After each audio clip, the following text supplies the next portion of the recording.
हनुमान एक ऐसा नाम जो सुनते ही मन में अपार शक्ति और अटूट भक्ति की तस्वीर बन जाती है।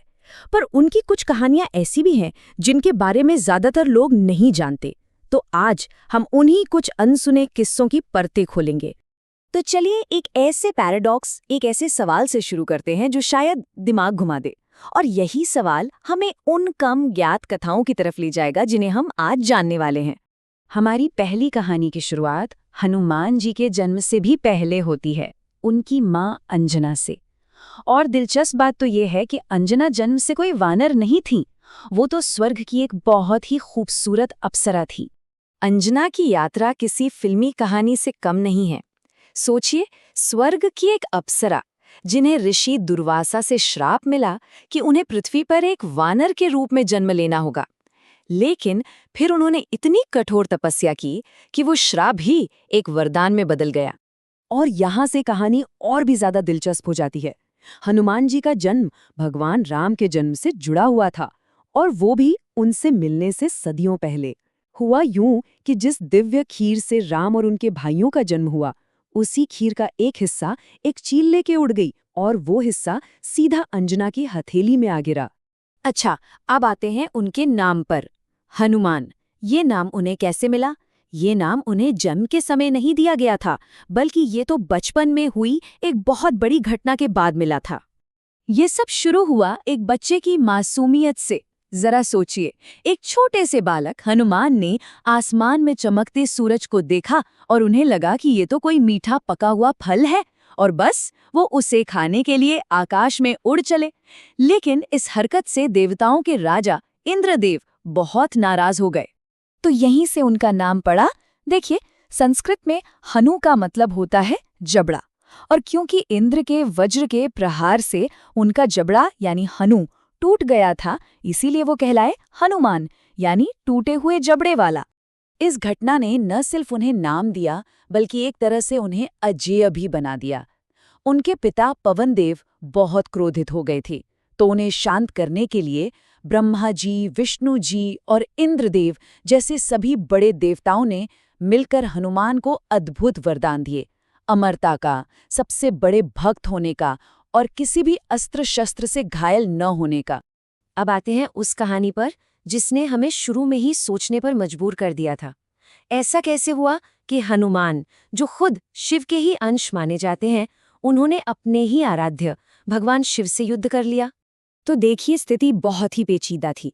एक तरफ थी भगवान राम की सेना, जिनका कर्तव्य था अश्वमेध यज्ञ के घोड़े को वापस लाना, और दूसरी तरफ थे खुद भगवान शिव, जो अपने भक्त राजा वीरणमणि की रक्षा करने के वचन में बंधे थे। मतलब दोनों ही पक्ष अपने अपने धर्म और कर्तव्य का पालन कर रहे थे। जब राम की सेना कमजोर पड़ने लगी, तब हनुमान युद्ध के मैदान में उतरे, और जो हुआ वो अकल्पनीय था। उन्होंने सिर्फ शिव के हर वार का जवाब ही नहीं दिया, बल्कि उनके शक्तिशाली त्रिशूल तक को अपने हाथों से पकड़कर रोक दिया। ये भक्ति और शक्ति का एक अविश्वसनीय प्रदर्शन था। तो आखिर में हुआ क्या? जीती किसकी? जीती हनुमान की, अपने प्रभु श्री राम के प्रति अटूट भक्ति। उनकी भक्ति में इतनी शक्ति थी कि वो अपने कर्तव्य के लिए स्वयं महादेव के सामने भी विजयी हुए। हनुमान जी की भक्ति के किस्से तो अनगिनत है, और ये अगली कहानी बताती है कि उनका वो जाना पहचाना सिंदूरी रूप, उसके पीछे की वजह कितनी सरल लेकिन कितनी गहरी है। तो हुआ ये कि एक दिन हनुमान जी ने माता सीता को अपनी मांग में सिंदूर लगाते देखा। अब एक बच्चे की तरह उनके मन में जिज्ञासा हुई, तो उन्होंने पूछ ही लिया कि वो ऐसा क्यों करती हैं। और जब माता सीता ने बताया कि ये सिंदूर वो प्रभु राम की लंबी आयु के लिए लगाती हैं, तो हनुमान जी ने क्या सोचा? उन्होंने सोचा, अगर बस एक चुटकी सिंदूर से मेरे प्रभु की उम्र लंबी होते हैं, तो क्यों ना मैं पूरा शरीर ही सिंदूर से रंग लूं। इससे तो मेरे प्रभु अमर हो जाएंगे। हनुमान जी की ये भोली लेकिन इतनी गहरी भक्ति देखकर भगवान राम इतने प्रभावित हुए कि उन्होंने हनुमान जी को आशीर्वाद दिया कि आज के बाद जो भी तुम्हें इस सिंदूरी रूप में पूजेगा, उसके सारे संकट दूर हो जाएंगे। भक्ति का ये एक पल हमेशा के लिए अमर हो गया। हम सब वाल्मीकि जी के रामायण के बारे में जानते हैं, पर क्या ये पता है कि वो इस महाकाव्य को लिखने वाले पहले व्यक्ति थे? सोचकर देखिए, ऋषि वाल्मीकि ने सालों की मेहनत से अपनी रामायण पूरी की, और जब वो हिमालय पहुंचे तो उन्होंने कुछ ऐसा देखा जिससे वो हैरान रह गए। उन्होंने देखा कि राम कथा तो उनसे भी पहले लिखी जा चुकी है, वो भी सीधे पहाड़ों की चट्टानों पर। ये थी हनुमत रामायण। इसे खुद हनुमान जी ने अपने नाखूनों से उकेरा था। और जब वाल्मीकि जी ने उसे पढ़ा तो उनका मन उदास हो गया। उन्हें लगा कि हनुमान की इस शानदार रचना के आगे उनकी अपनी कृति को कोई शायद ही याद रखेगा। अब हनुमान जी ने जैसे ही वाल्मीकि जी का दुख देखा, उन्होंने एक पल भी नहीं सोचा। उन्होंने अपने मित्र के सम्मान के लिए अपनी वो अद्भुत कृति, अपनी पूरी रामायण अपने ही हाथों से पहाड़ों से मिटा दी। सोचिए कितना बड़ा त्याग था ये। तो हनुमान जी की कहानी सिर्फ त्रेता युग तक ही सीमित नहीं है। एक रक्षक, एक संरक्षक के रूप में उनकी भूमिका समय से परे है, कालातीत है। देखिए, त्रेता युग में वो भगवान राम के भक्त थे।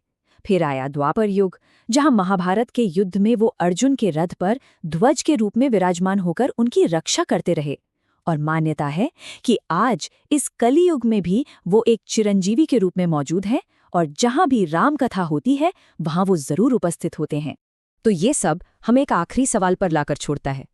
अगर हनुमान एक अमर संरक्षक के रूप में आज भी इस दुनिया में मौजूद हैं, तो उनकी वो शक्ति, उनकी वो मौजूदगी आज के इस आधुनिक दौर में कैसे महसूस की जा सकती है? ये एक सोचने वाली बात है।